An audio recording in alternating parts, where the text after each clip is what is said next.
We'll go ahead and send that link to you guys so you can retweet it as well. But that is where the stream is taking place at. So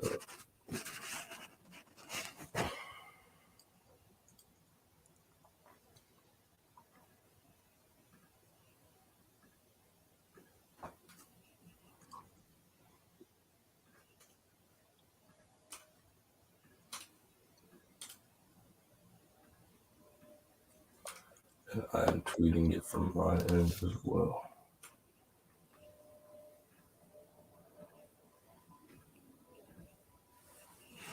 All right, we got 14 viewers in here so far. I'm pushing another tweet.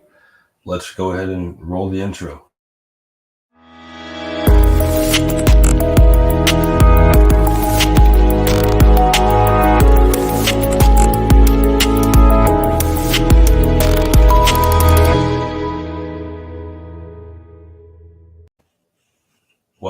Welcome, Crow fam and non-Crow fam alike, to the Cronos GameFi and Metaverse Summit.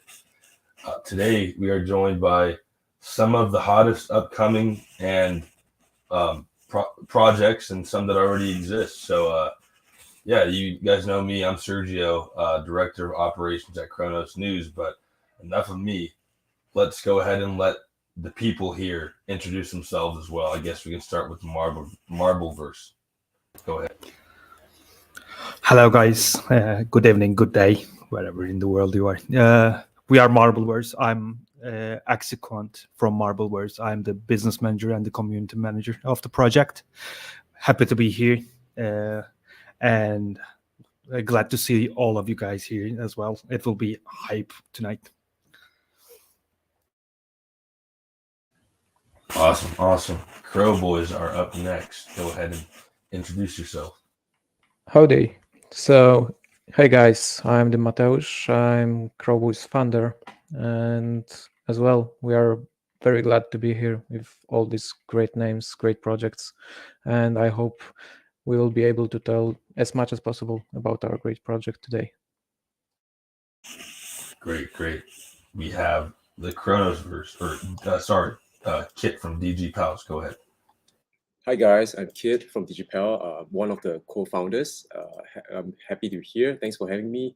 Amazing to be amongst these projects, and like to share more with everyone, and let's grow this thing together. And finally, we have the Cronosverse and Cromandos team, Samuel L. Chimpson, I believe. Yeah, hi everyone. It's Samuel here, and I am the project manager for both our current project, the Cronosverse, and our upcoming project, Cromandos. Happy to be here, Sergio. Thank you for having us. Thank you all for joining. To those in the audience that may be wondering where the lab is, unfortunately, they were not able to attend today's event, but we will for sure have them on at a later point. So apologize for that, but thank you guys for introducing yourselves. So I guess I'll explain the gist of what this event is about. Last month, we held an event about the NFT market or industry on Cronos, and we talked to some of the biggest names in that industry. We basically touched on what their inspiration was for their collection, why they chose Cronos, and it's the same sort of deal over here for the Cronos GameFi and Metaverse Summit as well. We want to highlight this blooming industry on Cronos and showcase that Cronos is capable of becoming more than just a regular EVM blockchain. We want to showcase that GameFi and Metaverses can foster on our ecosystem. So firstly, I would like to ask, what was the inspiration for your project? And I guess we can go in the same order we went before, starting with Marbleverse, please. Of course. I think our inspiration is one of the topics that we talked about a lot. Marbles were the inspiration for our project. Basically, we grew up playing marbles, rolling marbles on the street with our friends, and marbles were the gateway to game design for us, because you made up games with your marbles to play with your friends and trade marbles with them. So it was basically a real life ecosystem that was happening on its own, and that alone was the inspiration behind Marble Wars. We started creating a game where marbles were like involved in, and then we realized that a game like this would actually be most suited to be in a crypto environment, which is a decentralized environment, which would actually have a better community than any other games, because the community in, especially in Chronos, is pretty much loving, and they always are generous when they're given feedbacks and ideas, and all those feedbacks and ideas are pretty much the gist of what marbles are, right? You play with your friends, and your friends come up with new ideas to play with marbles, and you just integrate them into your marble games. And that's pretty much what's happening with Marble Wars. That's the idea behind Marble Wars. We have been game designers or game developers for years now, and marbles were the beginning of all that journey, because marbles were the first time we actually game designed in real life. So yeah, that's where we're coming from. That's the inspiration behind Marble Wars. Awesome. It's nice to hear that. It's nice to hear, how it evolved from, a Web 2 idea, or not even web idea. It was something that you guys enjoyed in physical reality, and how it's manifested itself in this Web 3 conceptualization. So very nice to hear that. Excited to have you guys here, and excited to see how Marbleverse evolves over the next couple of months. We'll go on to Mateus as well. What was the inspiration for the Crow Boys GameFi project? So actually, I love to remind myself how it all started. So there are two main reasons why it happened. The first one is, of course, the gaming. And I installed my first game when I was 4 years old. Few moments later, PC needed hard format provided by some IT specialists, because I somehow destroyed the whole drive structure. And I've been playing FPS games my whole childhood, so mainly Counter-Strike, Call of Duty, Battlefield series. And I found myself being really good at it, and I've been playing less, but still until now. And the second reason is, of course, the investments and cryptocurrency. Uh, as my side job, I was always trying to search for different type of investments. I've been investing in Polish and US stocks, some rates, and of course cryptocurrency.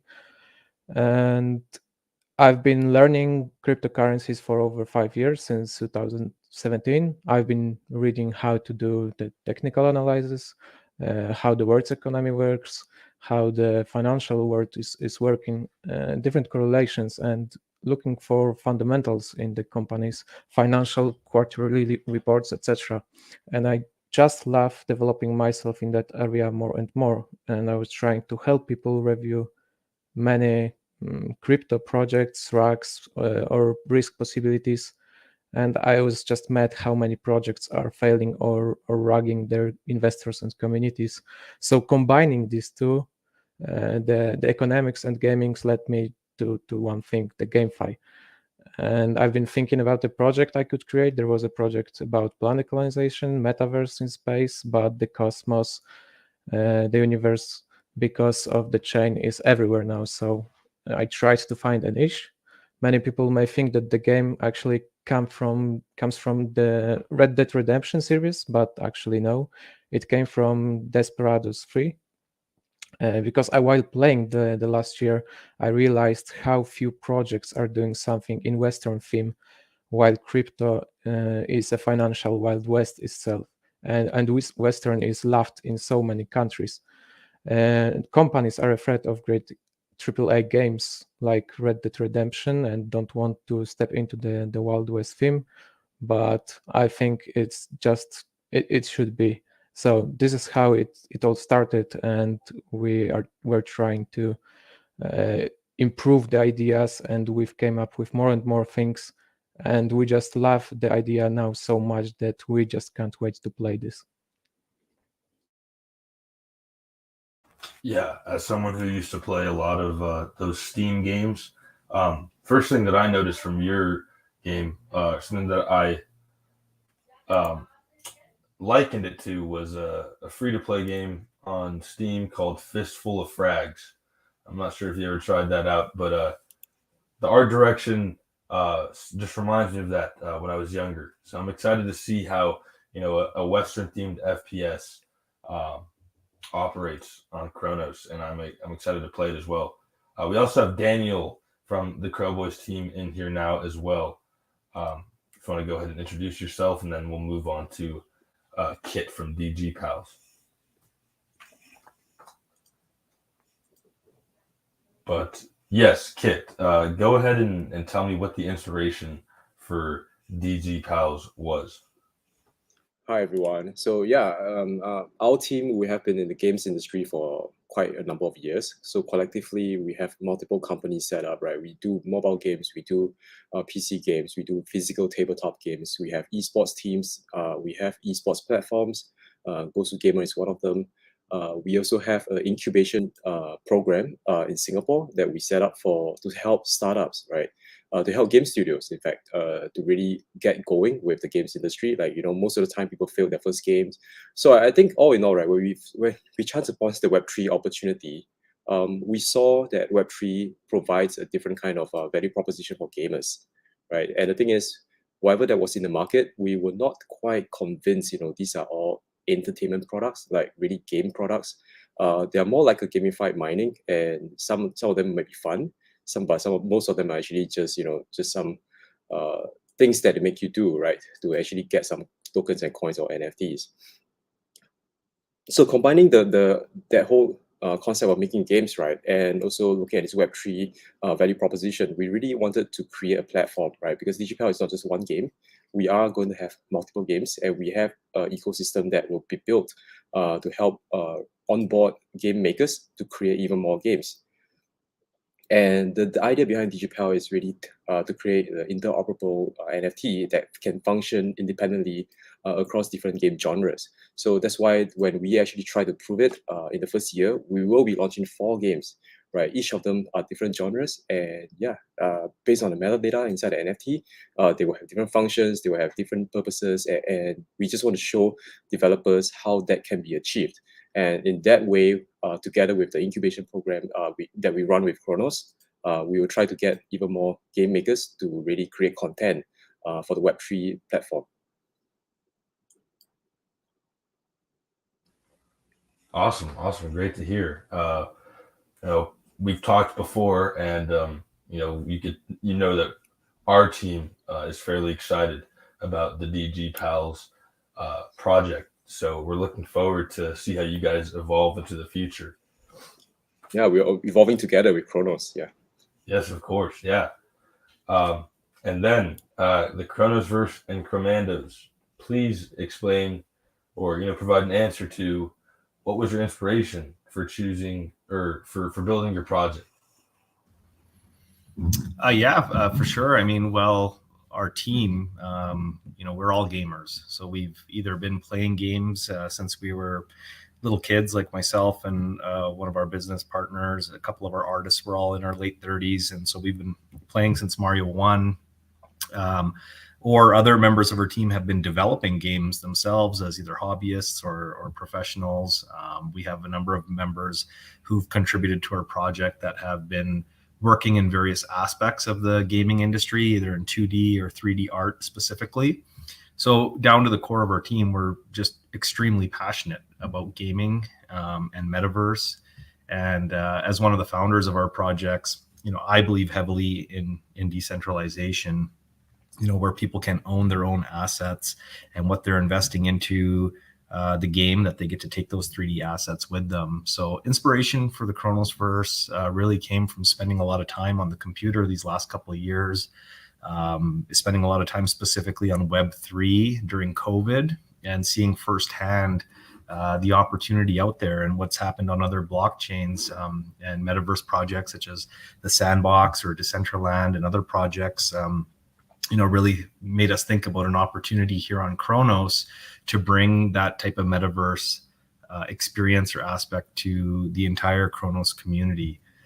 So basically, we kind of started talking about how we could do that because myself and other members of our team have been on the Cronos network since the very inception of it, and have been buying NFTs and investing into different projects. So we wanted to figure out a way to create an inclusive space where anybody could hop on their computer, take a stroll through a fun and vibrant environment where they can interact with one another and have that social aspect of people getting together, go visit their favorite NFT project clubhouse, learn about DeFi, learn about cryptocurrency. So as much as we are a game and metaverse project, we also wanted to figure out a way to empower the users to learn about those aspects of cryptocurrency, blockchain, DeFi, NFTs. And that's really where the inspiration started back in November. And it kind of just spiraled from there. And eventually in January, we had the concept ready for the Cronos verse. And also at the time, Ashirion, which has now been rebranded to the Cromandos game. And we're just continuing to get community feedback and see what they want to see and build from here. Nice. And I mean, you guys have been dropping sneak peeks for a while now. I think last week you just showcased what it would look like with Unreal Engine 5. And your land plots have already been sold out. I've already seen people, conceptualizing these ideas of what they're going to build on top of them. Some people are going to build podcast rooms and studios, and other people have other ideas. So it's going to be very interesting to see how the Crow fam, places itself within this metaverse as well. I think it's going to be very fun to watch, and it's just going to be nice. So moving on to my other question for each of you guys. There's a whole bunch of EVM compatible blockchains, very popular ones at that. There's Avalanche, there's Harmony. There's more than I can name. But you guys chose Cronos as your preferred blockchain of choice. I want to know why. What motivated you guys to pick Cronos? Are you guys particularly bullish on this ecosystem, or are there other reasons?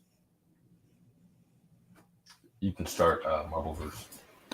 Thank you.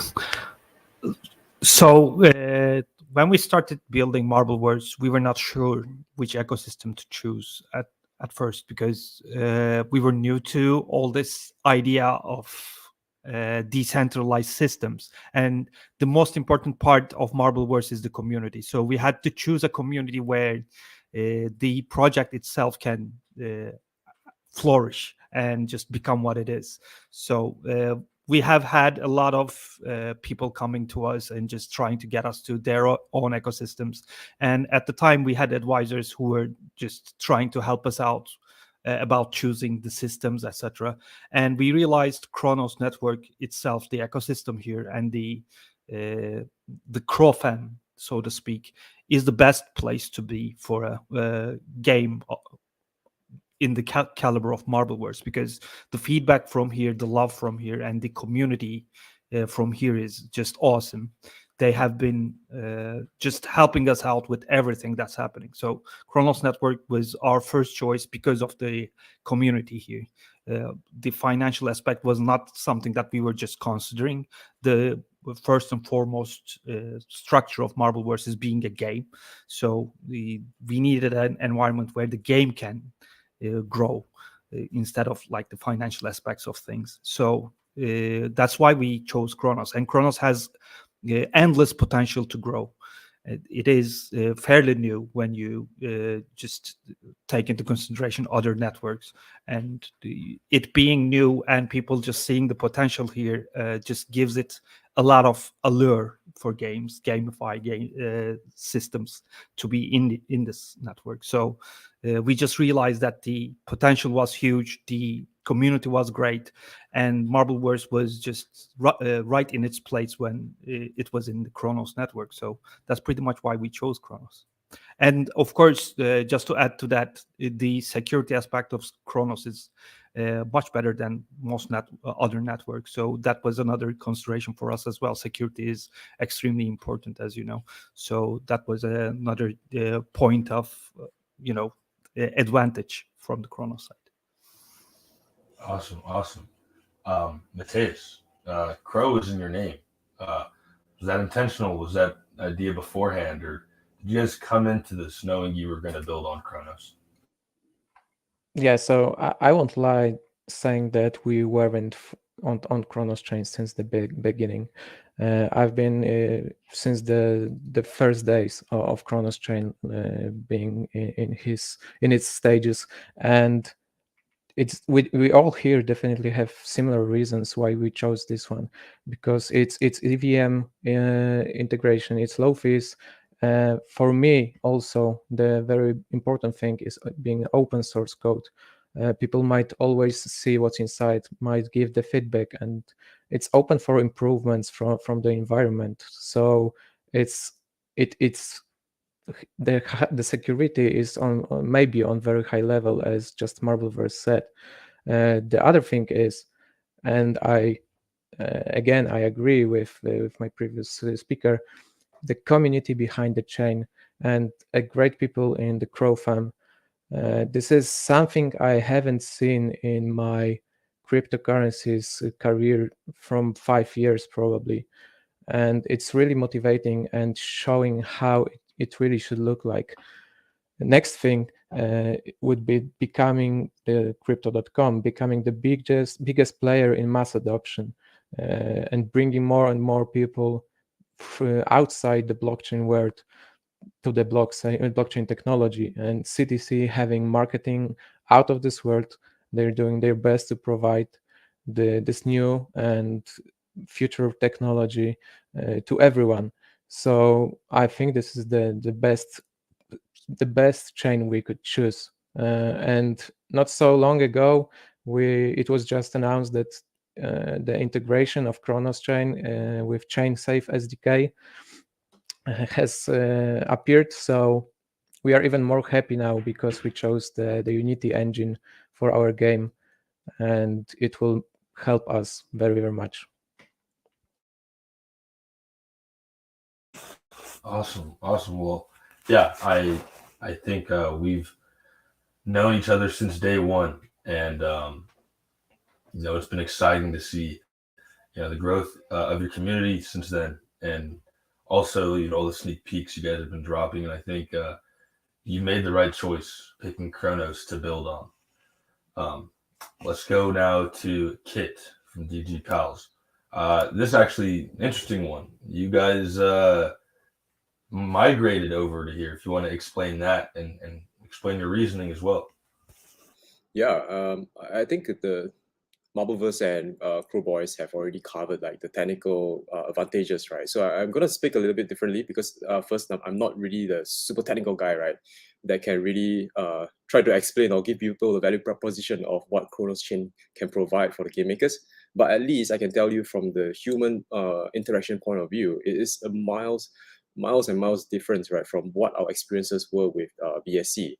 So we started this project almost a year ago, slightly more than a year ago, and we did a lot of market research. We tried to make our best, well-learned decision, right, to decide where should we go, who will be our target audience, what are the advantages for each of the chain, and we narrowed down to BSC because of multiple reasons, right? So they back then I think Animoca announced a fund with BSC like $350 million that can go into the GameFi projects and whatnot. So I think there was a lot of incentives, right, that was being pushed from that end, and everyone is like thinking, oh wow, this sounds great, I'm going to make a game there, right? So it sounds like a supportive ecosystem, and yeah, we'll try to do something, and we're pretty sure we can capture some of these so-called initiatives, right, created by these people. And the thing is, our experience was very detached from the BSC itself, because even though we are on BSC chain, the support programs are there is hardly a face that we spoke to. Like you have to fill out this form, tell us what your project is about, so on and so forth, then send it to someone. Then that's pretty much the process, wait for a response and whatnot. So when we were heavily in our fundraising phase, we were introduced to CDC, and people came down to our studio. We spoke face to face. We talk a lot. We share ideas. We talk about the future of GameFi on blockchain and NFT gaming, and it was a very human exchange, right? So there was a lot of like empathy. There was a lot of sharing. There was a lot of like so-called energy that we can see and passion from the people that they want to make whatever that they do a success. So with that in mind, we were very much involved with what we feel we could help each other out beyond just them being a backer for DigiPels, right? So like I said, we have an incubator and we have experience moving games into a marketable state, so on and so forth. And Cronos actually wanted to create also like an incubator of some sort to really encourage more developers or support more developers to build game products. Yeah, so I think there was a lot of cross-pollination between what we can do, what we want to do, versus what the entire CDC's effort is, right? It's not just about moving one direction. It's really about creating an ecosystem in many, many aspects. I think it's really like lifestyle changing kind of effort. So it really, really drives like a lot of different kinds of advantages, right? So it's not just about helping game developers put out their game. It's really about how do we make this a part of our future lifestyle, right? We're talking about exchanges, we're talking about services, we're talking about all kinds of things like even entertainment, right? From GameFi point of view. So I think this is something that we really, really like. And every time we talk to somebody, there is somebody who returns and texts us back. It's the kind of interaction that we really, really enjoyed when we actually moved to Cronos. Yeah, so that was actually one of the biggest difference between the BSC experience and the Cronos side. Yeah, I mean, even though it set the project back by about 2 months, but I think it's well worth the that migration. Yeah, I think that Cronos team and just the team at CDC in general has put quite an emphasis on GameFi, on Cronos, and how they want to foster this industry here. And you guys are backed by Crypto.com Capital, and you guys have received funding from them. And so it's actually a really cool story how you thought you had the right platform beforehand, and it turns out that it just didn't work out, and now you found a home here at Cronos, and the people here are more than happy to have you in our community. So yeah, I just want to extend my welcome once more. But the Chronoverse and Commandos now, Crow is in your name. You guys, I'm assuming you guys were planning on building here for a long while, if I'm not mistaken. Yeah, actually, for both of our projects, it was never in question on where we were going to build, and there's a number of reasons why. We did choose Cronos. One of the main reasons, it's an emerging chain with a massive adoption rate, and especially a lot of it has to do with the marketing power of Crypto.com and all the people that are downloading a wallet every single day. We're in Twitter Spaces every day. Not officially as the Cronos first, but members of our team are constantly listening to other spaces, and every day you have new people asking questions, and a really strong community of people who are engaged and helping one another learn about the blockchain. But it's not to a point where it's overcrowded and saturated with just every project every day something new coming. So that was a big part of the discussion. Also, there's extremely low gas fees right now on the Cronos chain, and that helps our vision of having in-game assets that can change hands several times a day for users. And this significantly reduces the financial barrier for people entering the marketplace versus a chain like Ethereum. And strategically, it made sense for us to do this on an emerging blockchain. When we did our SWOT analysis, Cronos had a lot of strengths, a lot less threats of being diluted down by other projects, such as what you see on Ethereum and Solana and other chains. So it allowed us time to really focus on the project, really work with some of those early blue chip NFT projects and make them partners in our space. So basically, we get to start off on this brand new chain, brand new journey with all these new people in this marketplace. Not be stuck with any norms, of how the chain works, and perceptions of people that have been around for years thinking it should be this way or that way. And that allows us to be really dynamic in our approach and how we do business based on community feedback. And we can do some things that are, outside of the norm of how people operate on other blockchains, and it not be a negative thing and instead be a positive thing, because our community is so receptive. And those are really the key reasons why we're here on Cronos.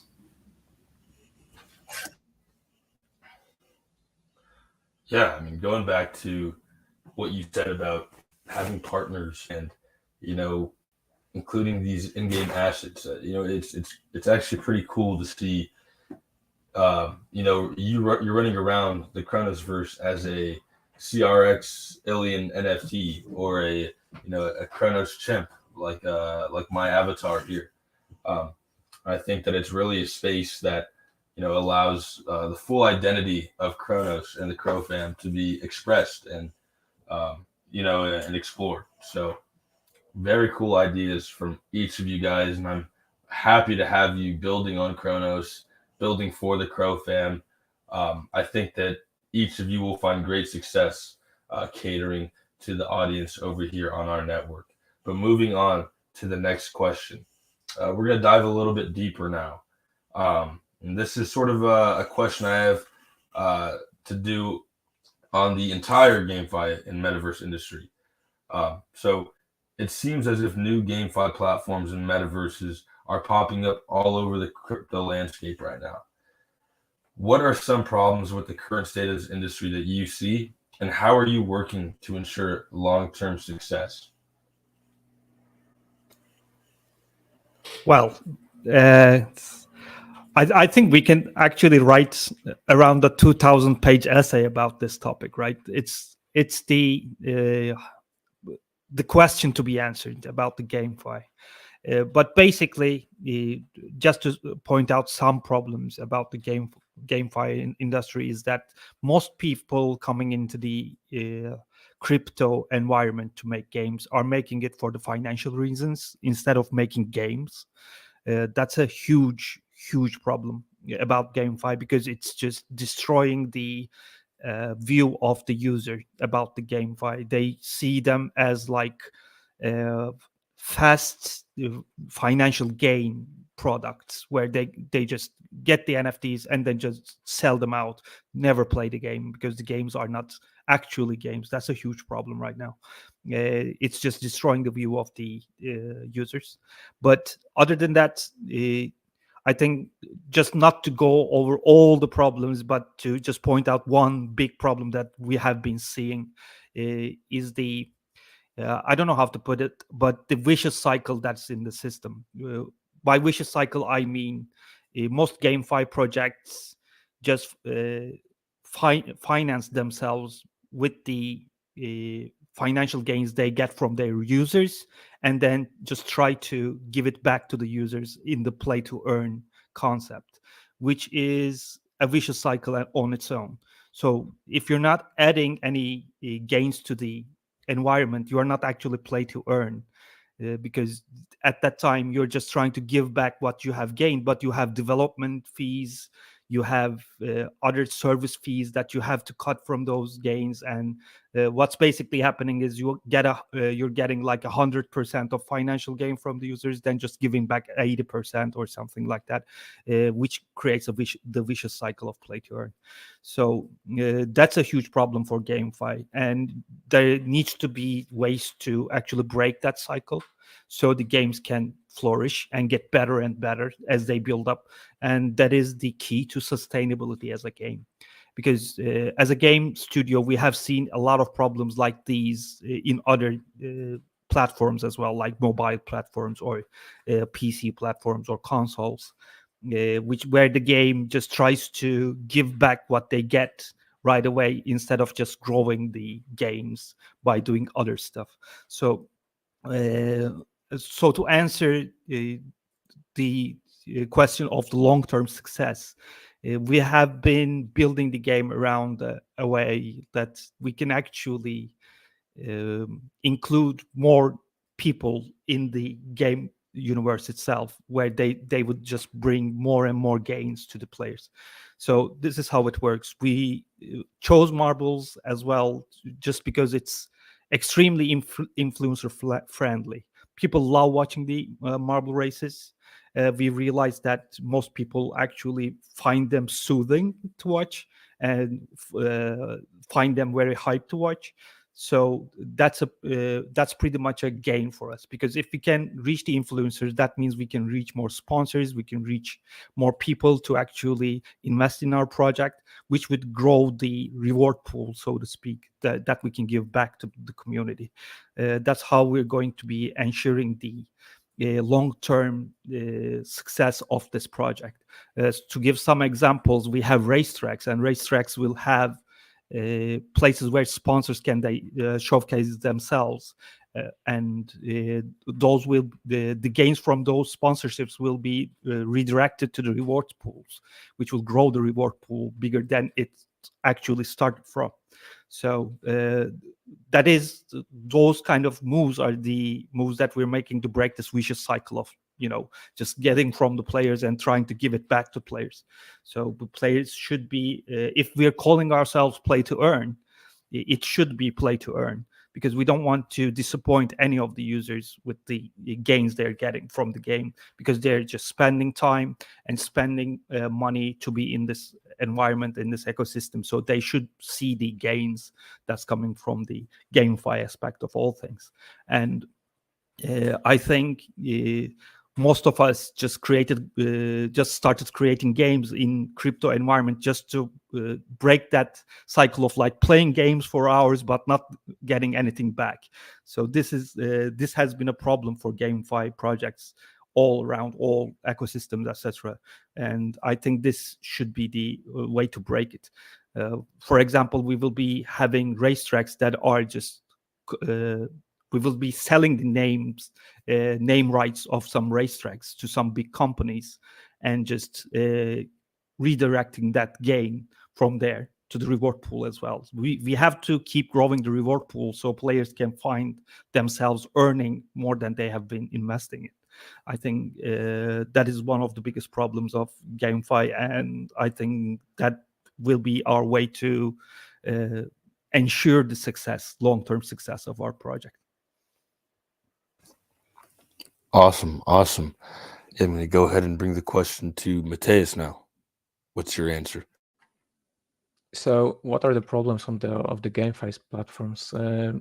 As it's the combination of gaming and finance, the problems of this branch and this industry are actually in a sum of these two. So there are a ton of aspects to have in mind when creating or even pre-developing a game. I can just say some short description of some of them, because if you would need to talk about everything, it would probably I could probably talk for a few days. But the main thing I think is lack of business approach and business mindset in many projects trying to do the game fees. Not many projects have business approach and preparations, as I believe all of us here in this summit have. And not gonna lie, we initially took off with the project starting with short POC, marketing research, business plan, financial plan, strategic plan, and so on and so on. And we already have prepared the tools for management even before the development. And no, not many projects are doing this, but we need to understand that it is a business like any others. And this is only one thing. There are also the GameFi economics that are not really thought out, and it collapses after time or from the market volatility. There is a blockchain games playability, so it's style and gameplay. I think it's the main thing that players are going to look like, and it's the main thing that can stay and hold your players inside of your project. The other things, play to earn, is very often for game fees to have a requirement of thousands of dollars investments first. And Crowboys, for example, on the other hand, presents the unique system of game finance, allowing every player in the world to join the game for free first to check it out. And that's why we also are focusing not only on PC but on mobiles as well, because these are the biggest branches of the gaming market. And there are going to be two types of play actually, and first casual, second competitive gaming in the Crowboys. So the main difference is the casual mode is available for everyone who wants to check the game and have some fun, maybe check some free weekends with some features, free weeks with some things. And if they want to check the game, they can just jump in and see if they want to invest anything. And on the other hand, there is a competitive mode. So it allows players to invest some of their hard-earned money and monetize their skills to enter the metaverse and to play the game and ladder up in the ranking. So as we believe mainstream players haven't entered the crypto space yet, and it's very early for the crypto space, it's crucial to make it possible for everyone to be able to check the game and to broaden the experience users can have if they only want to. Except of that, there are of course many different things like projects wanting their own metaverse, internal metaverses, or some income-focused projects instead of creating something for and with the community. There are more and more things that people really need to think about it. And I would encourage everyone who would like to see how Crowboys is going to do it, just to check out our docs or come to our Discord channel and we can talk about it more, because it would take just whole day here. Awesome. Great. Kit, I will ask you the same thing. What are your problems with the GameFi industry at the moment, and how do you guys seek to rectify these in your project? Well, I mean, this is a very broad topic, right? So, yeah, like what Marvel said, right? It's like you can write a lot of essays. I don't think 2,000 pages would be enough. So maybe I jump to the one that we felt it's going to be more close to the heart. Like I have been a World of Warcraft player for many years, right? So, and the thing is that people have been making a living in the World of Warcraft way before the concept of play to earn exists. Basically, what they did is because there was a demand, a group of very enterprising gamers, they just decided to start selling their services in World of Warcraft. Like, for example, they can be gold miners. They farm for gold and they just sell to the players who do not have the time to farm and still need the gold to progress in the game, right? To really enjoy the lore, to raid with their clanmates, to buy the pods and the upgrades that they need, right? To really challenge endgame content. Or they could be as simple as carries, right, that can bring you to the mythic dungeons that are really difficult, and that's where they charge you like a premium. You don't have to do anything, but they'll just fight for you, right, and you get the loot at the end of the run. So as you can see, what we took inspiration from this case is that play to earn can happen organically, right, and the game content is a vessel to allow that to happen. Exchanges of services between players, exchanges of services between the demands and also the supplies. And these are all facilitated by the game, but it's not actually going to be a payout from the game itself, right? So I think this is really one of the inspiration between what we are trying to do here, because when we create all these game services and all these game features and whatnot, it is really to encourage that more gamers to come into the space. Because if we look at the NFT holders right now, right, we are talking about 0.1% of crypto holders owning NFTs. So this is actually looking at 99.9% of crypto owners who are not bought into the NFT ecosystem. So we got to ask ourselves why, and maybe we're going to ask ourselves, are there gamers amongst this 99.9%? Is an entertainment product going to be viable in the Web3 space? Can we actually bring in enough players who love the game so much that they are willing to monetize and pay to enjoy the content, right, and the services? So this is something that we want to look at, and also to allow a portion of the players to really provide that so-called monetary return to other players who are willing to so-called provide that service, to sell that service. So while we are still young and early in this ecosystem, right, we were talking about integrating with other businesses, right? So I think this is also something that we need to look at. Like, how do we bring in advertisers? How do we bring in spaces for people to provide their professional services to the players that we have, and really look at how our players is the assets, and maybe give back the value proposition to these companies who are willing to, like what Matthias has said, to increase the so-called reward pool, right, for the players to farm from. So I think this is really something that is quite fun for us to explore, because the DigiPal's concept is really to integrate third-party IPs for them to really create a utility function inside the game. Because we know of a lot of businesses who wants to bring to the NFT space, but the thing is, they may be a physical product or merchandise, which it's impossible for them to actually participate in the metaverse or create something from scratch. And the thing is, they are more than happy to actually participate by going into a joint collaboration and say they have a group of IPs. Let's say they're toy makers, right? So they actually sell toys and they have some IPs and they want to create NFTs out of them. But the thing is, they will definitely struggle to create utility for them.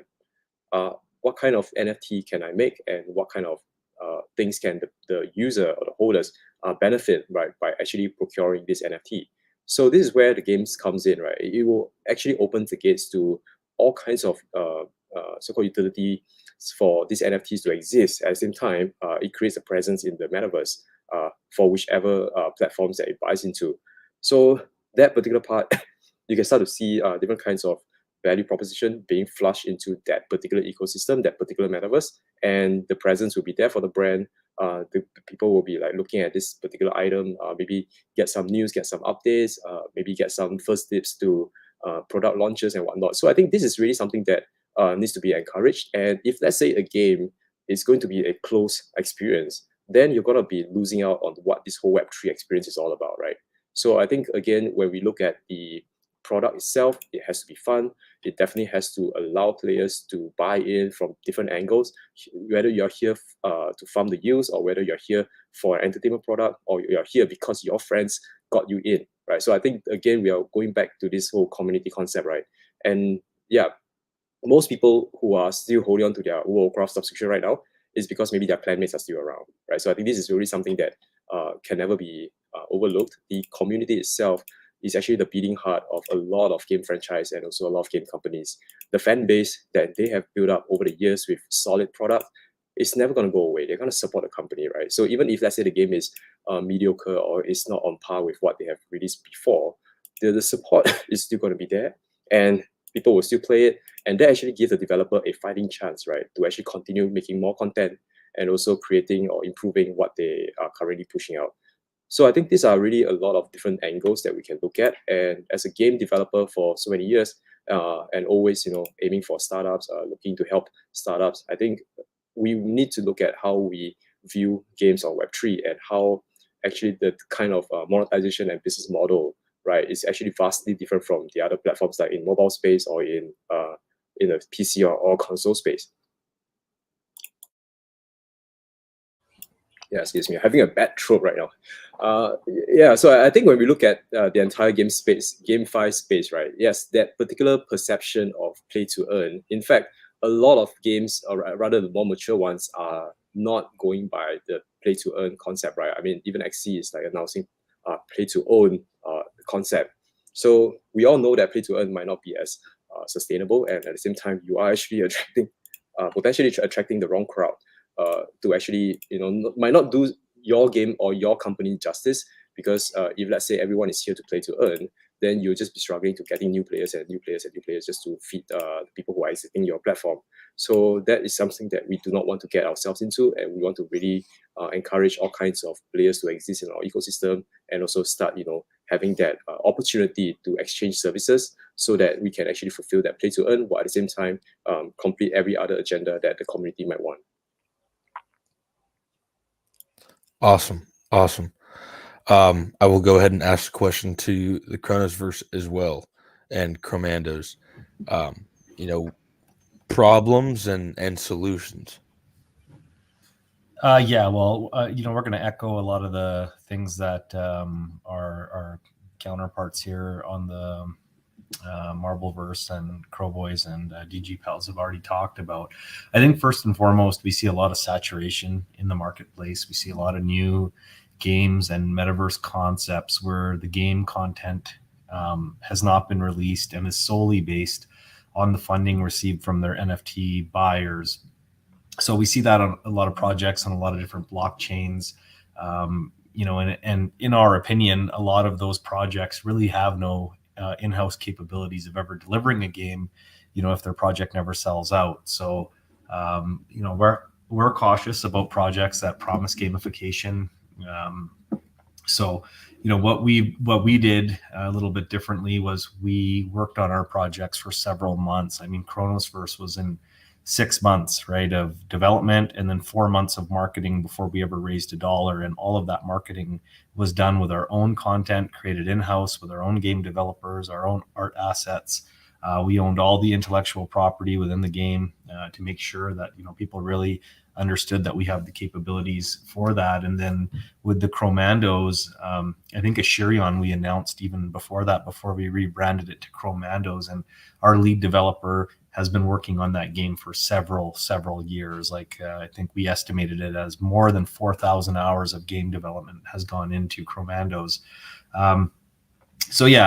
We see a lot of that same stuff, copycat projects that come out, recycled stuff that comes out, and there's really not a lot of viability with a lot of those projects out there that take that approach where it's like, yeah, we're going to drop an NFT collection, and if we sell out, we'll create a game. Well, as a game development studio, we know how long it actually takes to create a game from start to finish, and even to get to a closed alpha, and then to an alpha, and then to a beta after that, it's several years. So I think I get cautioned a little bit when I see projects like that, and then it's kind of a part of the bigger problem right now in the metaverse gamification, which is the gold rush behind metaverse, and everyone jumping on board, promising it with no intent of delivering it or no capability, even if the intent is there, because game developers are few and far between. Same thing with 3D asset creators, artists in Blender, Maya, 3dsm, that are required to put this stuff together.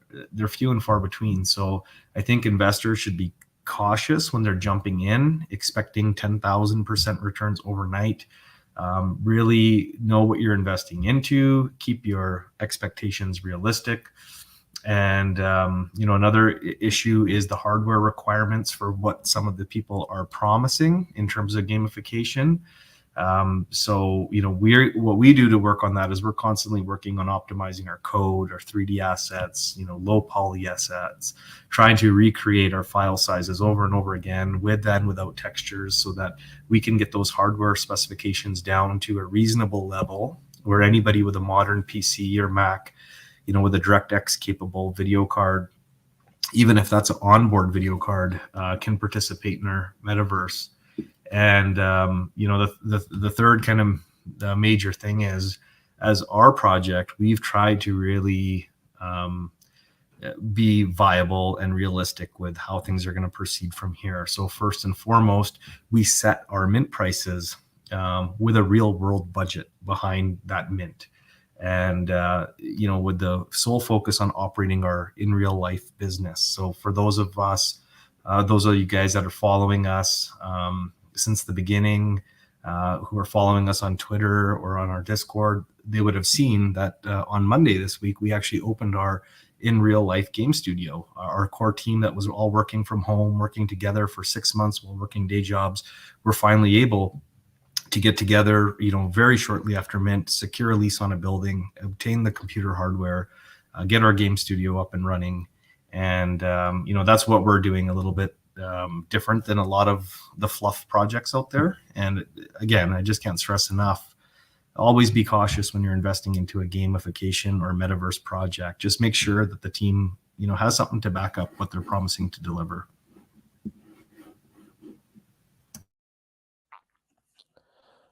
Great. Well, that's great to hear that you guys are, moving into this physical space to work together. I think that those usually help, not only to build a nice team culture, but it's easier to coordinate, I think, in person rather than online. So It's nice to hear that. But you guys have all provided, good answers to the issues that are present in the GameFi and metaverse industry at the moment. And I think that you guys have also provided good solutions in how you plan to keep users around, how you plan to ensure that your game is played because it's fun, and it's not played because people can make money off it, though that is important. And that is what we're sort of segueing into right now. Many platforms and projects entice their user base with tokens on a play to earn model. Do each of you guys seek to implement a similar system into your project? And if so, how can you make play to earn sustainable? I'll go ahead and start with Marbleverse team. Thank you again, Sergio. Well, first of all, before I start answering this question, I would like to say that this is a beautiful meetup here because all of the people here are actually game developers, as you can see, game studios. So everybody is approaching a problem from different angles, like every engineer does, right? So it's been great to be here, just talking about the problems here and going into solutions from different angles. So I would like to thank every participant here for the ideas they have been laying out here. And this is the beauty of Cronos and all these crypto systems, right? Because normally in other environments, other ecosystems like mobile and gaming environments, etc., you are trying your hardest to actually secure and just privatize everything you're doing. You're trying to keep them secret before you unleash them into the world. But in these ecosystems, that's not the case, because these ecosystems require people to actually work together, and it's fairly new, it's fairly young, so everybody knows that they need to help each other to grow every project. So I would like to thank everybody for being extremely honest with their opinions and just laying down their solutions out there. So about the question you've been asked, you have asked about enticing people with play to earn aspects and tokens. Entice is a strong word, because that's not what we're trying to do, as you have heard from the answers to the prior question. We are trying to entice people with the fun aspect and the game itself into our projects. We're not trying to push financial things out there to make investors come and go. We're trying to get people to play our game, even if they're gamers or not.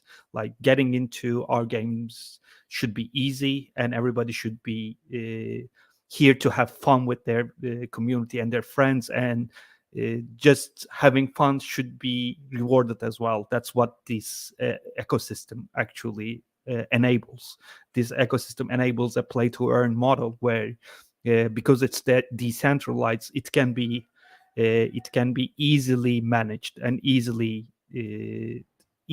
turned into a gamification idea where people who are playing actually can earn stuff from playing the game.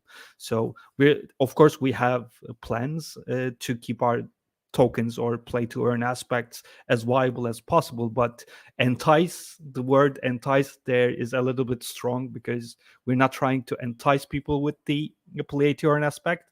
We're trying to entice people with the play aspect. We want people to play the game. But just to clarify the other part of the question, to make play to earn sustainable, we came in with a plan. Every one of us here came with a plan.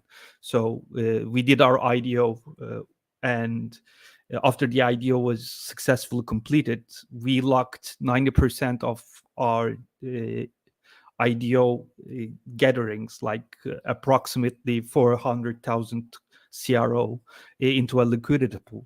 It's locked there. It is there to actually sustain the project itself and sustain the reward pools, etc. So sustainability is one of the biggest issues of GameFi projects, because they do not come in with a plan.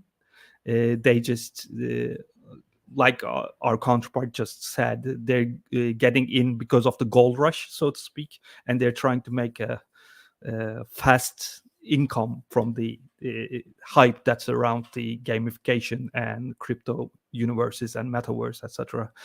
But we came in with a plan. Our plan was to make a game and make the game sustainable as long as possible. So what we did is we created our liquidity pool with the 90% of the income that we got from the IDO and just locked it out there. And as I mentioned before, we built our platform around the idea of being influencer friendly first and foremost, and then a platform where like sponsorships and advertisements can thrive as well. So we will have advertisement in the racetracks and out of the racetracks as well. We will have racetracks that are sold to big companies for the name rights, etc., which will create a more sustainable project. We're not just looking to sell NFTs and just make money from there and just try to redirect that money into development and all the hardware that's needed and all the stuff that's needed. We created a business plan behind it. So that's how we're going to sustain the play to earn aspect of our project. And in the future, because it's a racing kind of a game, in the future we will be adding like betting into the system as well. The idea of betting is pretty great because the income from the betting is not something that the game itself creates. It's something like an outsource that's coming in. So that system will have the fun aspect in it as well as having some kind of a income for the reward pool as well. So we're planning to do as much as we can to get sources from outside the project into the project so the project can sustain itself. And what we have right now, what we locked away, is already enough for us to sustain the project, as we are a big game studio. But not a big game studio, we're a mid-sized game studio who has been developing games for years for mobile industry and other industries. And we did not direct all of our teams into the blockchain because we want to make sure that we were still sustainable as a game studio as well. So the idea of having a play to earn game is not to actually make the hit and run away. We're trying play to earn model because we want people to play, have fun, and for having fun and being there and being a part of community, get the reward that they deserve. That's how we're going to sustain the game.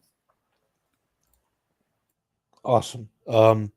Mateus, your bio for Crowboy states free to play. I'm wondering if you guys are seeking to implement, the play to earn model or something of the sorts. And, just to ask the question again, if so, how do you plan to make it sustainable? That's true. That's correct. We have written down that it's free to play. But as I said before, there is play for free and compete to earn aspects of our game.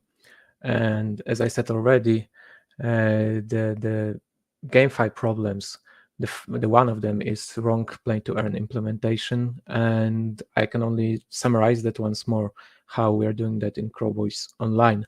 So it's free for everyone who would like to join it, to check it, and to just quickly jump into the fight and see how the style looks of the game and how's the gameplay.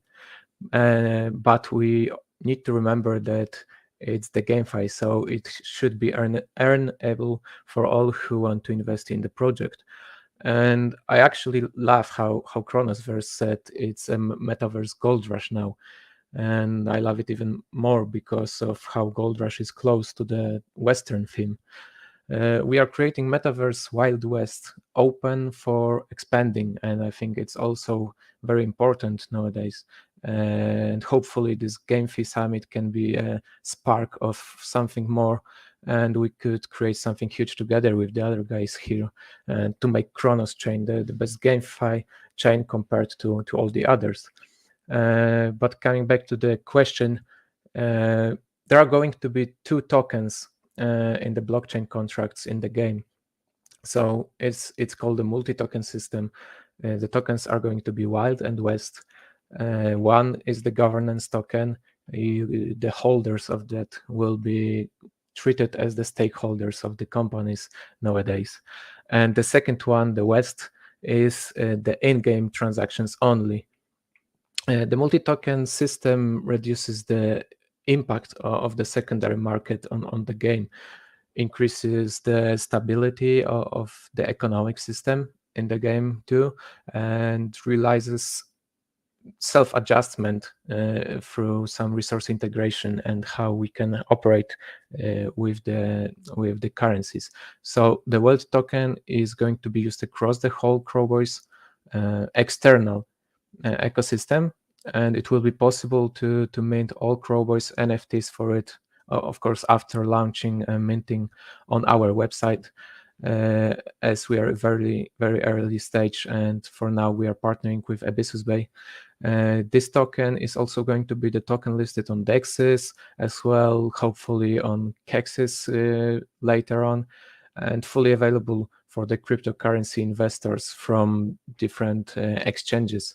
It will be also used for community votings, as we really care about our community, and it's crucial. Once more, I have to say that it's crucial for gaming industry to have a great community, and to create something with community is even better. And I can already say that we have implemented some ideas of our community members to the minting that it's going to start in 1 hour from now on Abyssus Bay. So on the other hand, the West token is going to be used for in-game transactions only. So for gambling in saloons, metaverse, dueling with other Crowboys, playing mini games, and playing some competitive mode as well, because there is a deposit needed before each game, and for the trading. So there is really a lot of things and really a lot of ways people can earn their tokens, and we are trying to make everything sustainable. So we're re-verifying everything 3, 4, or even more times to be sure we're not breaking any logic and calculations in the game. And the goal, the primary goal, is to keep even the game logic decentralized, so it would be independent in some way through its economics.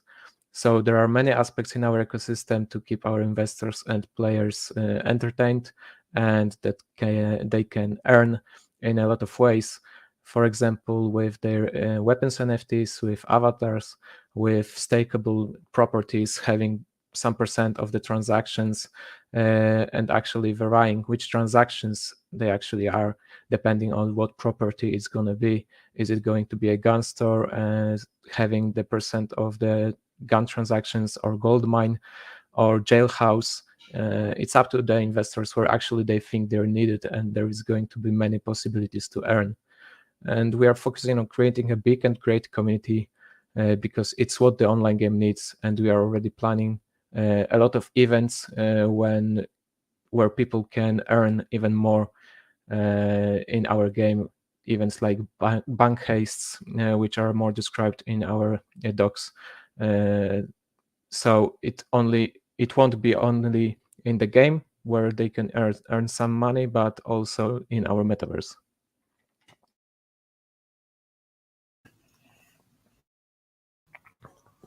Great to hear. Thank you for providing us with some insight about that. Kit, same question for you.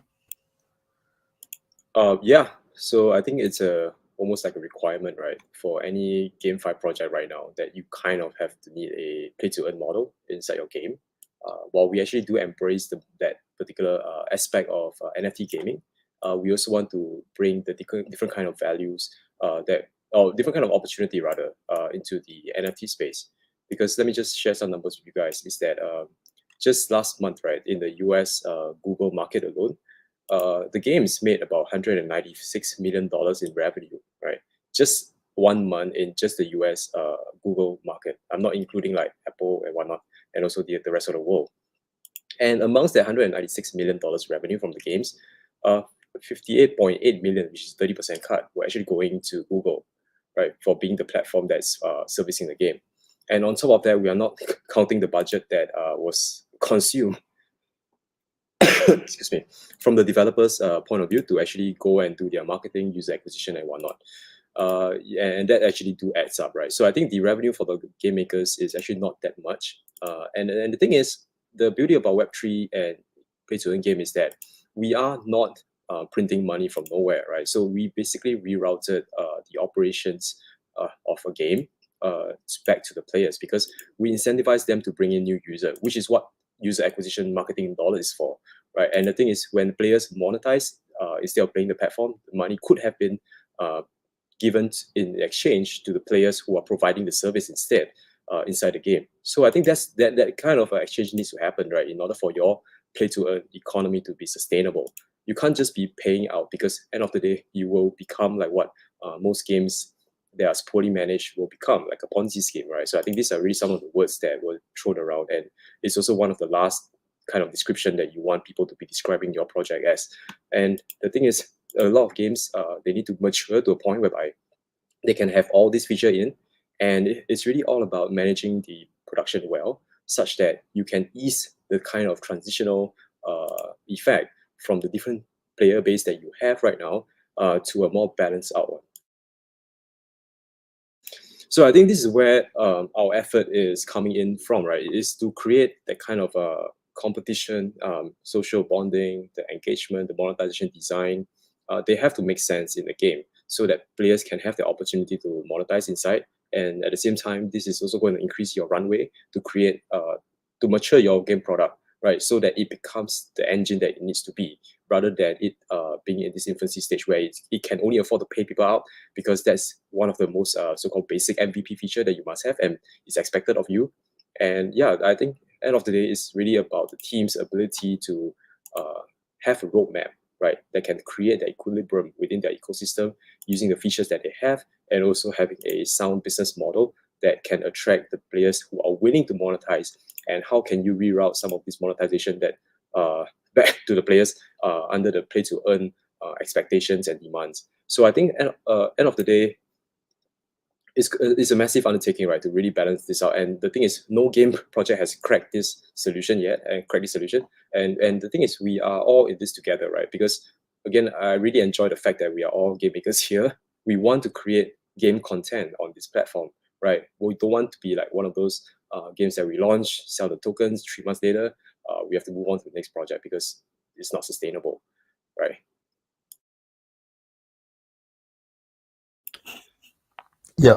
Yeah, understood.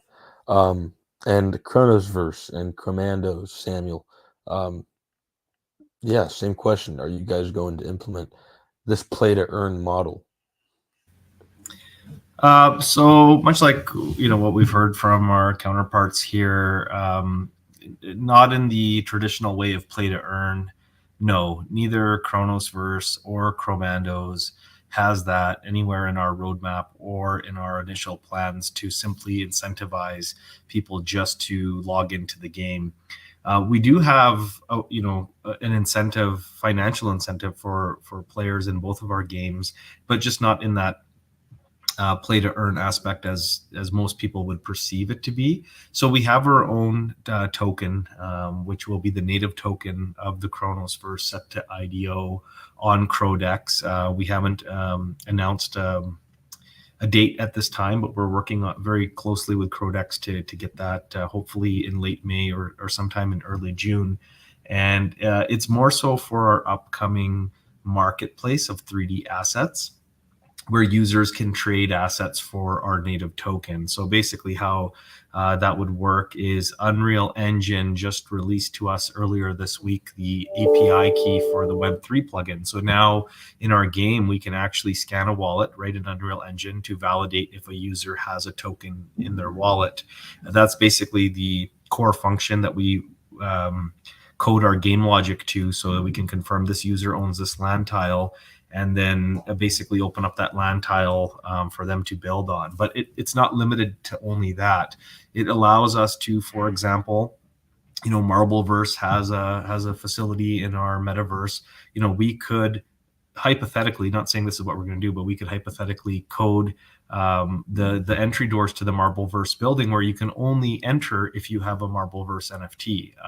That's not really the idea of those info centers that are open for everyone, but it's just to kind of showcase what the capabilities of Web3 are. So we are going to have our own marketplace later on, which will be announced at the end of our roadmap 1.0, where people can go and buy 3D assets in-game.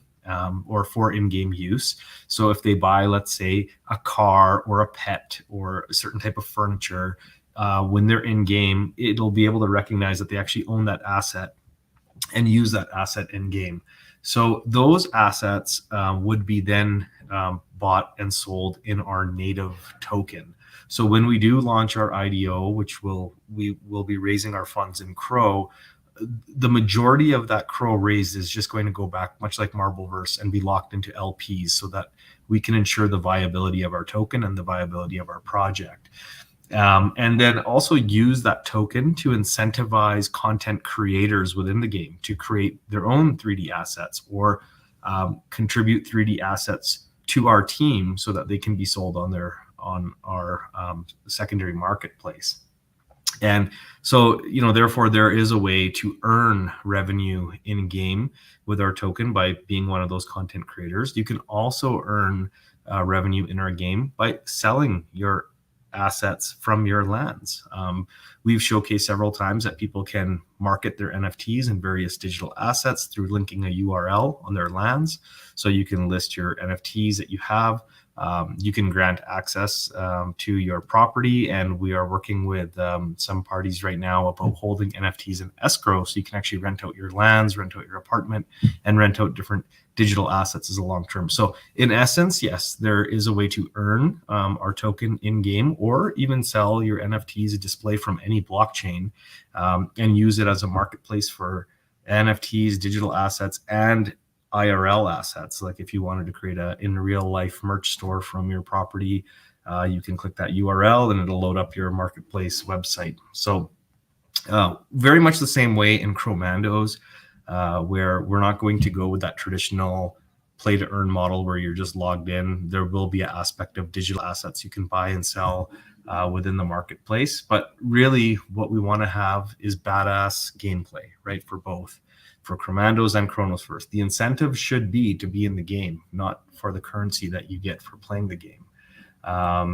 And really just create an ecosystem where users have a way of earning an income, but it's the incentive to play the game is not solely to just log in and earn tokens, but really we want the people who are part of our ecosystem to want to be there long term, regardless of the financial incentive that you get for playing the game.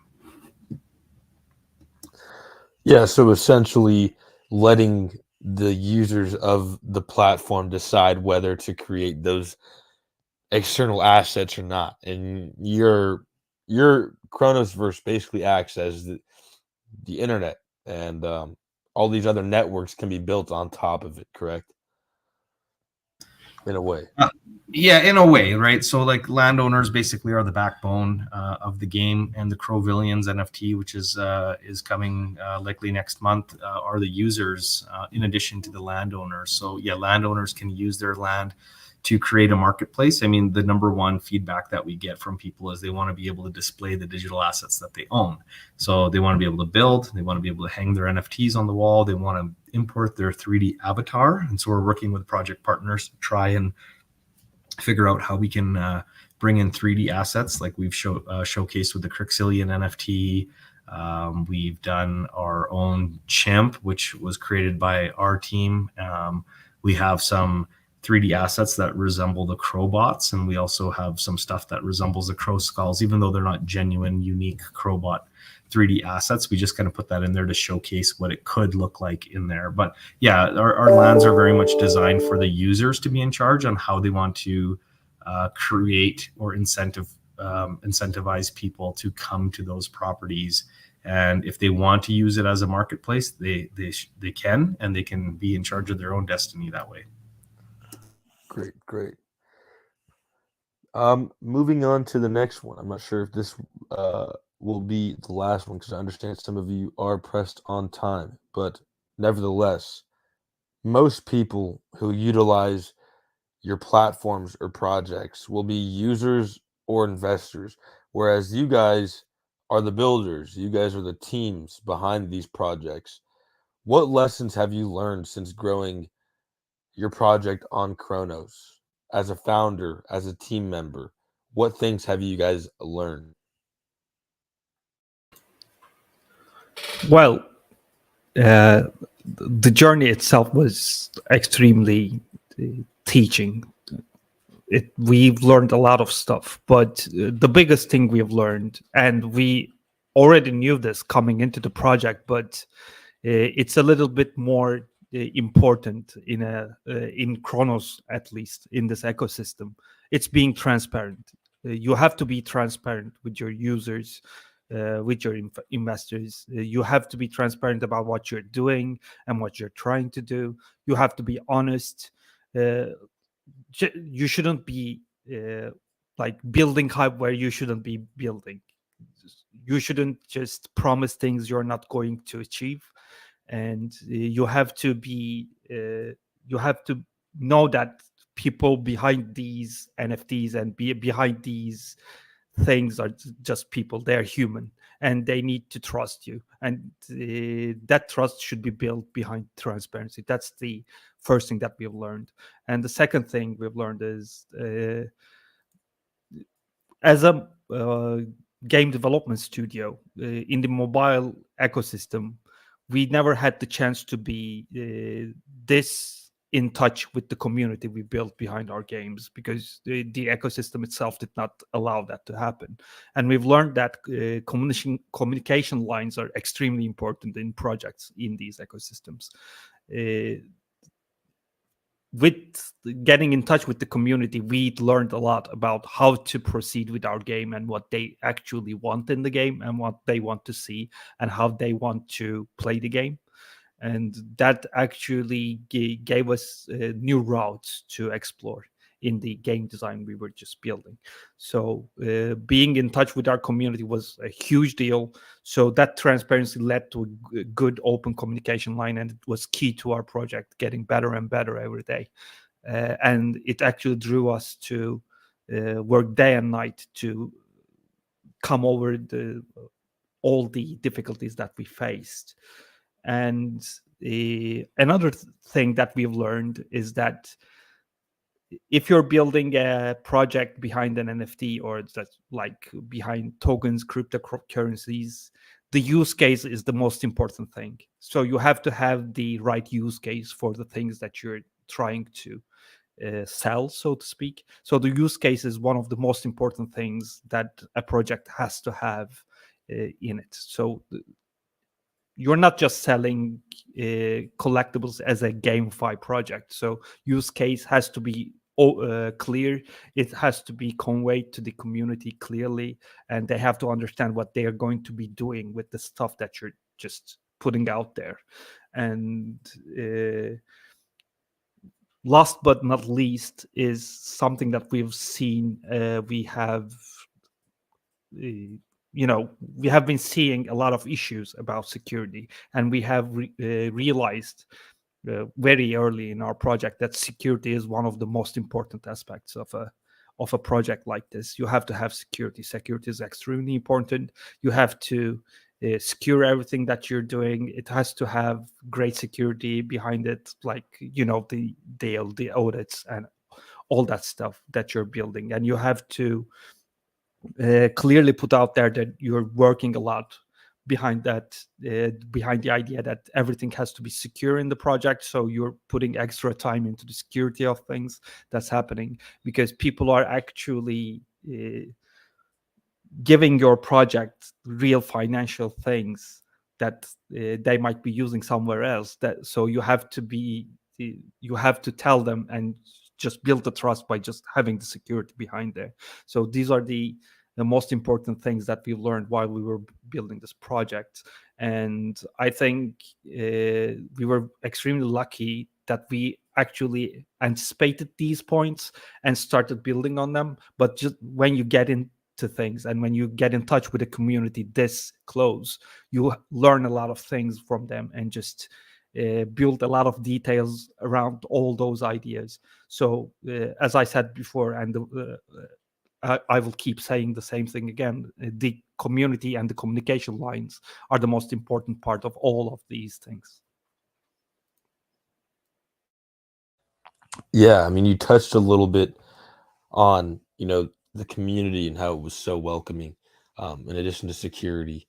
And, as a founder, especially a founder of a GameFi platform, I assume that it's extremely hard to brave these waters and to operate, because you need to deliver a functional product that people can utilize, and you want to ensure that there's no flaws and that the community is going to be taken care of.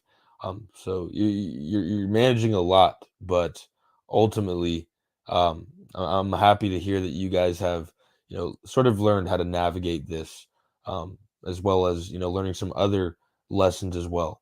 So thank you for that.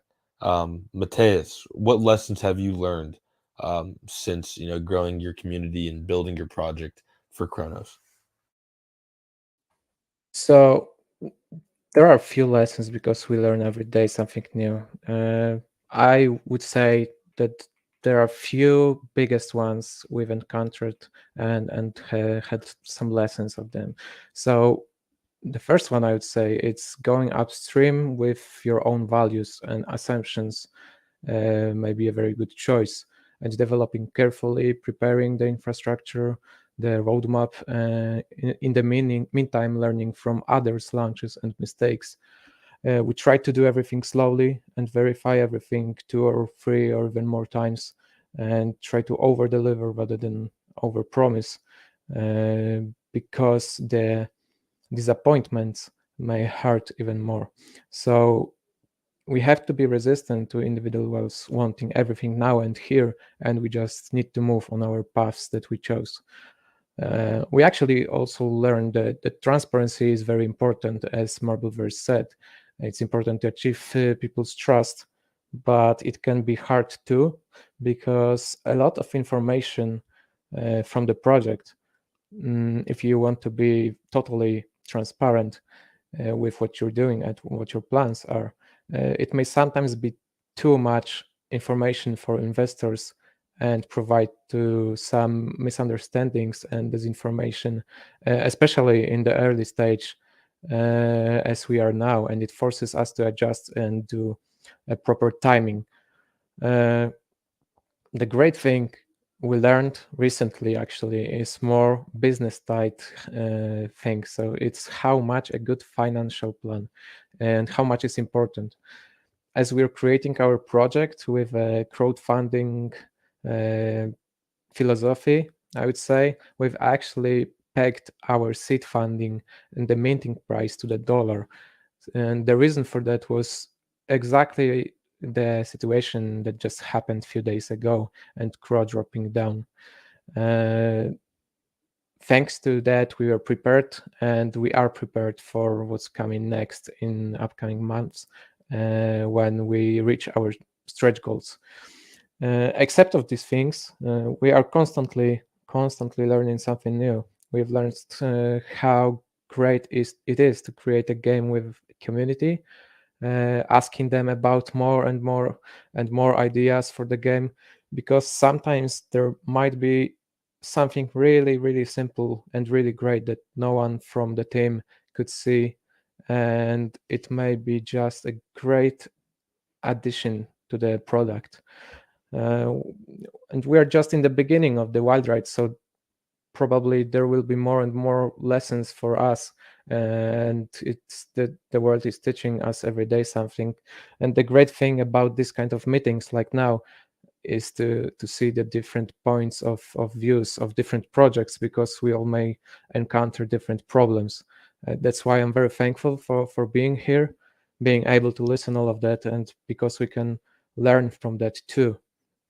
And just to quickly promote our project, as it's the last question, and to let you and the audience know about what kind of style you can look for in our game, I'm about to show you a teaser video of our upcoming mint, which is already in the pre-sale, but the public sale is starting in the 32 minutes from now, and would like to invite you to read about the project and join our Discord, which is constantly growing, and to join us and create this great project with us.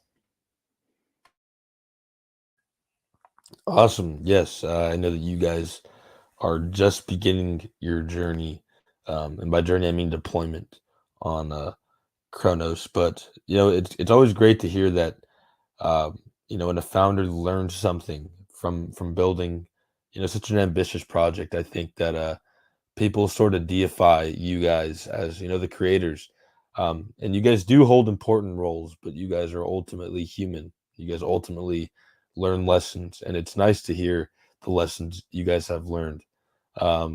Kit, if you want to go ahead as well, what lessons have you guys learned since? I mean, your journey's been over a year at this point, but what are the most important takeaways? Okay, actually, everything that Marvelous have mentioned are things that we have learned, but I would say the word learn is not complete, because we have not yet mastered, right, the solutions. Because, like, for example, all this transparency, all this community management, expectation management, how do we integrate that to the development pipeline that we know so well, right? So I think these are really some of the things that we are still figuring out. We learned of the existence of these things, right? We are still trying to integrate it into our current pipeline. Like, for example, everyone is a game maker here, I assume, right? So when we make games, there's a lot of iterative process, right? That we have game tests, we have functional tests, we have feature tests, we have all kinds of tests going on. And from time to time, when a game design doesn't work out, we go back to the drawing board. There's a lot of times we just actually shake things up and really try to figure out what's the best way to make it work, right? In terms of balancing, in terms of making it fun. And these are the kind of information that we seldom, regular gamers might not be aware of, right? So it's hard to really communicate this development progress to our followers and also our the Discord format. At the same time, while we are trying to get in the news as quickly as possible, right? The moment we confirm something, we want to throw it out to Discord and to social media. Sometimes it might not even be fast enough because the expectations is really quite demanding. So why am I only learning about this thing now?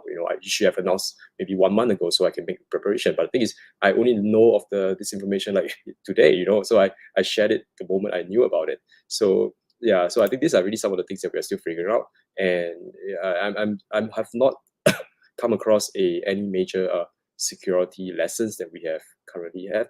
But yeah, I mean, we are still dealing with bots and whatnot, right? So I think maybe that's one aspect of it. But I think right now it's still not like in a detrimental or like damaging state of things. Things are still going okay, well within the expectations, and also well within what we think is acceptable. And yeah, I think again, knowing all these things exist doesn't mean that we have mastered the solutions. We are still trying to figure out a lot of things, like in terms of from a game maker's standpoint, even engaging with players, right? Especially traditional game makers, we don't have so much experience, right? Talking to the people, the players, like what Marvels have already said. I mean, we are both mobile games creators. The only interaction that we have is when a player complained about the game, like they are not happy with something, they paid for something and it didn't come out, it didn't show up in the game, and that's where we receive it as a form of like a ticket or a complaint.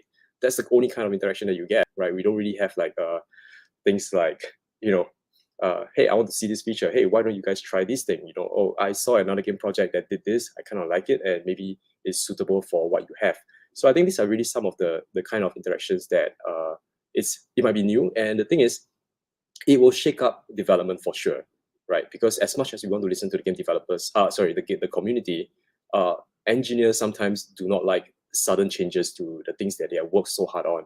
Like in terms of game design, there's a lot of work put into it, a lot of simulation runs, a lot of code, lines of codes being written, and suddenly we just say, hey, community really would like this particular feature, right? So how do we balance that request with what we have already committed inside the game? So I think this is something that it's a new balance that we have to strike, right? And how do we integrate the community feedback, excuse me, into our development roadmap, into our development process and pipeline? I think this is something that is not mentioned by Marvelverse, but everything else that they said yeah, those are huge learning point for us. And we are quite happy that we got a lot of support from Cronos and also CDC when it comes to advice. They actually do point us in a lot of direction that really kind of fast track our learning progress as well. Like they gave us a lot of case studies, which project did what went wrong, what went right. I think these are really some of the other things that as mentioned by Crow Boys, right? That we have to learn from other projects' failures at the same time success, right? So I think these are really another level of agility, right? The studio needs to get into, because it is really a very fast-paced and engaging platform to be developing a game on.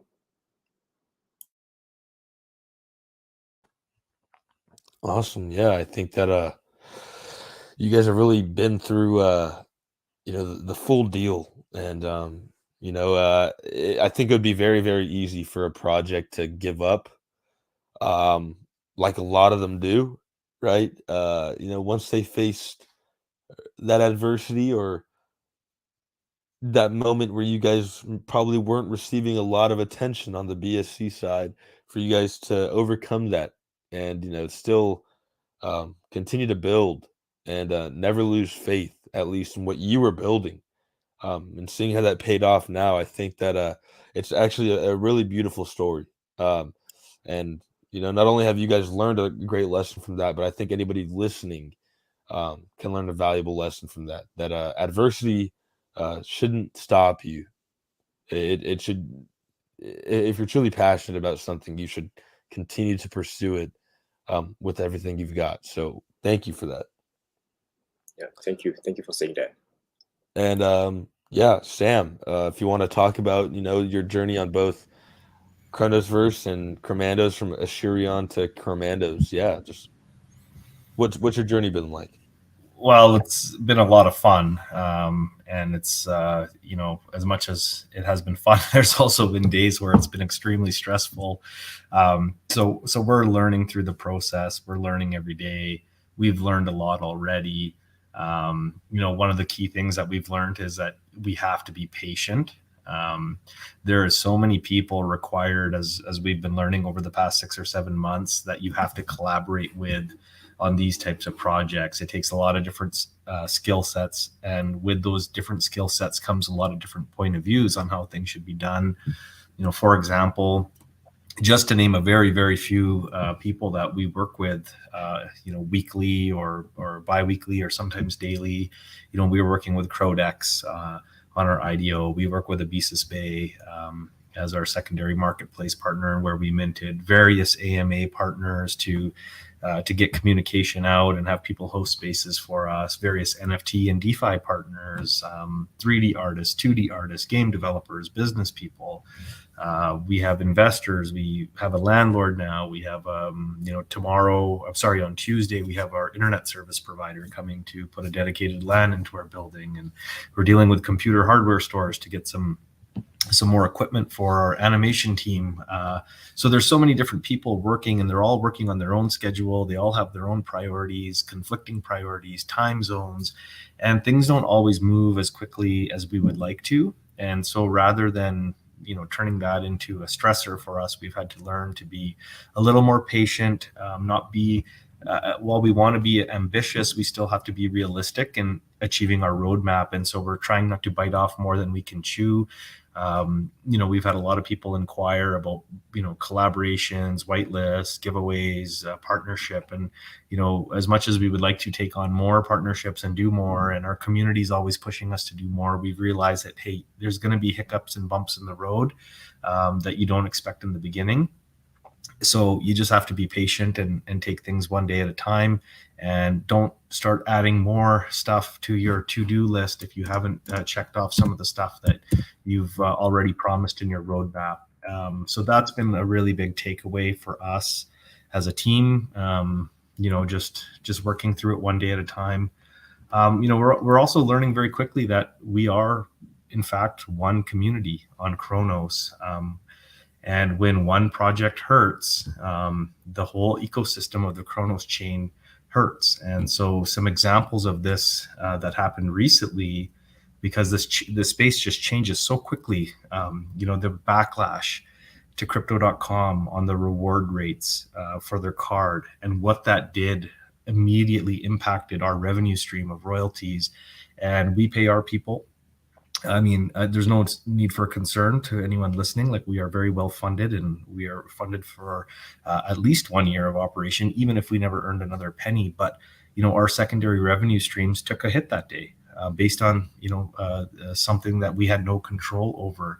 And so, you know, when one person hurts, we all hurt. I mean, there's so many examples. Just yesterday or the day before, what happened with the front end issue on MMF, and how important projects like MMF and crypto.com and Abyssus Bay and all of my colleagues here, including yourself, Sergio, are to the ecosystem. So when a major project hurts, it hurts us all, and we need to support each other, and we need to work together rather than having a adversarial point of view towards one another, because this is such a new space, a new chain.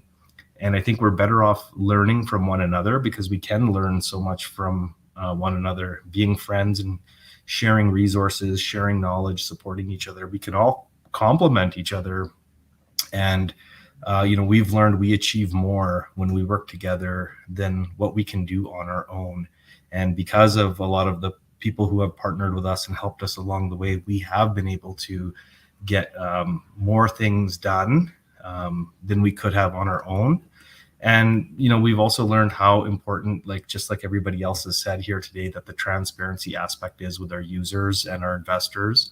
So we try more to be a little bit more conscious, to release more content, to answer more questions in our Discord, to make more appearances publicly, and that's a big reason why we're here today, to answer these types of questions. And always, the biggest thing is we've learned is that it's always better to under promise and over deliver on every core of our business for both Cronos Verse and Cromandos. And I guess those are our big takeaways. Awesome. Yeah. You talked a little bit there about, you know, the community here, and, you know, the response to things that they don't like, and how it is sort of, you know, it's a hive mind, but you still have to pay attention to it. And I mean, you guys have been very transparent since the beginning, showcasing your development along the way. I remember the first couple of clips from the Cronos verse, and it was, you know, just it was very bare bones demos, right? It was usually just a field of grass, and you got a player running around. And now, you know, I've seen the inside of the Abyssus Bay Museum, or I think it was Island Thunder's podcast studio. You know, and you guys have been transparent from the beginning, and the community, I think, has appreciated that a ton. You know, seeing that your organic growth, and, you know, everything that's happened since you guys really dedicated your time to Cronos. So I want to thank each of you guys for not only coming here and speaking, but providing all of us with some valuable insight into, you know, your projects and the motivations for it, and what we can expect. You know, we really focused today on the more philosophical questions, and, you know, what were your motivations and things like that, because I think those are very, very important questions to ask. And you guys are each building something completely different. You know, it might be in the same industry, but, you know, your projects have different themes, and will operate differently, and will provide the Crow fam with different experiences. So thank you guys for coming here and teaching me something as well. I appreciate each of your guys' time, and I think that yeah, we had a wonderful event. Yeah, thank you for having us. Our games are going live this month. In fact, two of them, right? Two very separate games. So I think this kind of exposure really helped us out. Yeah, thanks a lot for having us again. Awesome. Yeah. Any final words from each of you guys, and then we're also going to do a sneak peek of or showcase a Crow Boys teaser after we close this out. But yeah, if I can get some closing statements from you all, please feel free. First of all, thank you very much for just organizing this event. This has been one of the most enlightening AMAs we ever had, mostly because we have been singled out as a play to earn game in this ecosystem in most of our AMAs. But now that we are in an AMA where we feel like we're home, because we have game designers and developers here who are talking about their projects and how they built it. This has been a great experience. We shared things, details that we couldn't before. Our ideas, how we see the ecosystem, how we see gamification growing, etc. So it's extremely valuable what you did here. So we would like to thank you for that and getting us together here and making us answer some philosophical questions. Like it was like writing an essay, but it was extremely fun as well, because it made us reflect back onto ourselves about what we learned, how we proceeded, how much time has passed, and how much we grew. So thank you very much for that. And before we close up, I would like to add that we are extremely excited about being a game in a new ecosystem where people are just constantly supporting. We delivered a test race pretty recently, actually yesterday, with some crow reward, CRO rewards in the races, and people just were extremely kind to give feedbacks about how it should proceed and gave us new routes to actually develop our game. So we're extremely excited to launch our game here and see how it goes and grow in here, like day by day, learn from our mistakes, and we will be here for a long time as a game, because as we all mentioned here, these projects are first and foremost for fun of the community. These are games. We want them to enjoy being in the game, and the earn part is the secondary idea here. So it's not a financial project; it's a game project. That I really need every member of the community to understand that. Everybody will here face a lot of issues while developing games, because developing games are in itself are a problematic process. Like while you're developing games, you will constantly face different and weird issues, and you have to fight over them. And the community is the power behind that. When community is this positive, and they constantly give feedback, and when they're this understanding, you find the courage to and the power to push through any adversity you're facing. So thank you very much to the community, and thank you very much to you, Sergio, for hosting this great event. Hey man, money is cool, but I enjoy playing a fun game more. And I think that each of you guys understand that. So thank you guys for being game developers, first and foremost. That's a skill that I wish I could. It's a skill that I wish I had.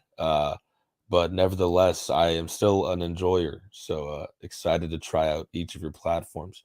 Mateus, do you have any closing words for us today?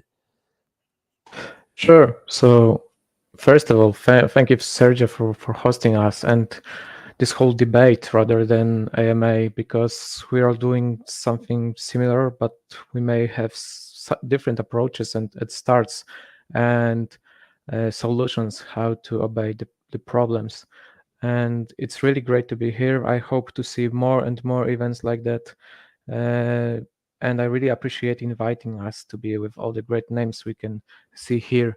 I can't wait to redo an event like that in a few months from now and see where and how far we all developed and how we've grown. And so thanks for possibility to be here.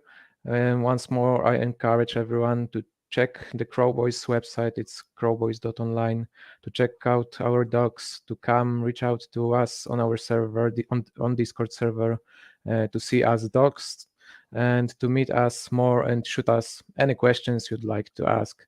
It's only the beginning of our great project, and it's definitely going to be a great and wild ride. Yeah, man. I think that we definitely need to have another event down the line just to see how the platforms are doing. Because like I said, I'm a gamer first and foremost, so I'm excited to try these out, and I want to see, uh, the evolution from this point to a couple months. So we will definitely do this again. But thank you for being here, Mateus. I am excited for the Crow Boys project.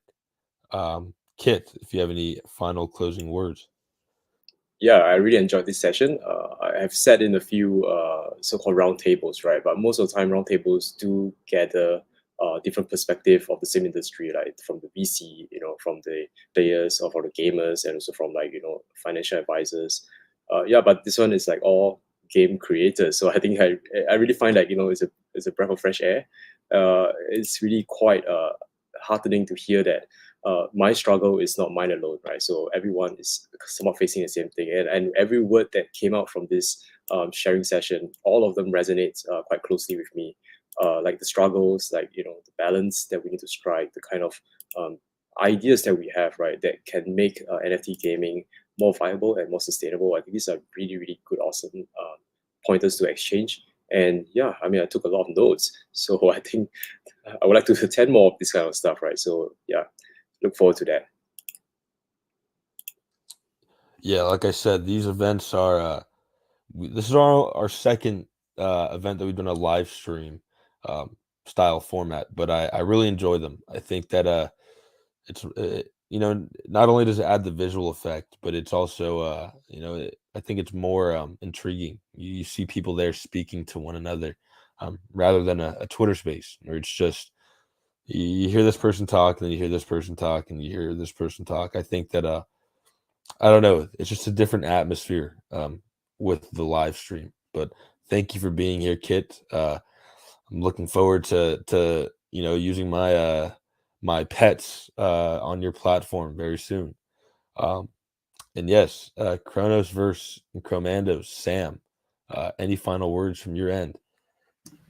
Yeah, I mean, I'll keep it short and sweet. Sergio, thank you again for inviting us to this. It's been a lot of fun, to echo the words of our colleagues here. It's been really great to hear your insights as game developers and people in the NFT space. It's been really enlightening, and I sincerely hope that we're going to be able to talk to your teams again in the future and learn more about your projects. We certainly welcome you to reach out to us at any time, and to those who have taken the time to listen in today, thank you very much. Whether you're here to see us or Crow Boys or DG Pals, Marbleverse, for you all to take time out of your day today, almost 2 hours to listen to this. This summit is always greatly appreciated anytime someone shows any type of interest in our project. So thank you, everyone, and thank you to everyone listening. Awesome. Well, that concludes the Kronos, GameFi, and Metaverse Summit. But we are not done just yet, because we have one more thing from the Crow Boys that they want to showcase. And we will let it run real quick. This is a teaser for the Genesis crates, I believe. Mateus, if you want to explain exactly what we'll be watching here.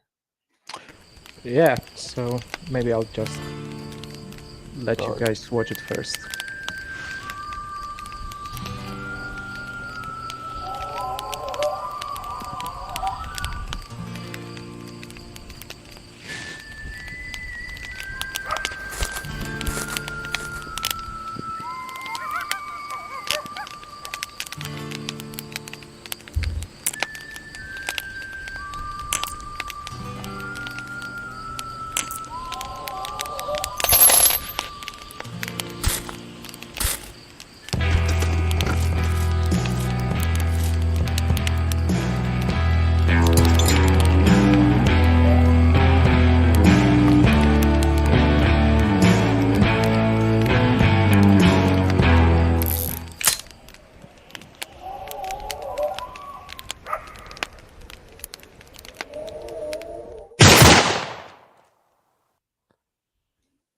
So what you guys could see here was just a teaser for our Genesis Crates Mint, which started yesterday, the pre-sale at Cinco de Mayo.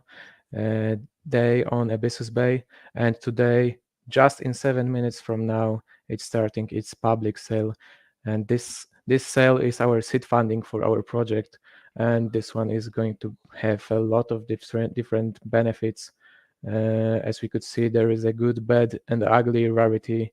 What actually was it was the idea from the community, and there will be a ton of benefits for the earliest investors in our project. So check it out. It was the style of our project that's going to come up, and I'm excited to see more. I think you probably know I'm pretty excited as well. I personally, Sergio, this is not Cronos News speaking. I will be checking out that mint in a little bit, but yes, just want to restate to all of you guys here. Thank you so much for taking time out of your days and your busy schedules to come up here and provide us some insight on your projects. I think that this was very valuable, and I think we all learned a lot about each other and just how great this industry is going to be on Kronos. So yeah, guys, without further ado, I think that concludes it. So good morning, good night, and good afternoon to all those in attendance, and we will see you guys in the next one. Thank you, everybody.